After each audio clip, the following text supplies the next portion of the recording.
així com antigament el llagut es feia servir pel transport de mercaderies, de persones, molt principalment de carbó també, inclús d'armes va arribar un moment.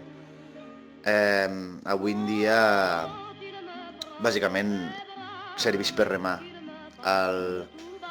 Les embarcacions de fusta molt grans, el manteniment era molt car i clar, una persona tindre un llagut per a disfrutar, per anar amb vela a passejar, avui en dia és impossible, seria molt car.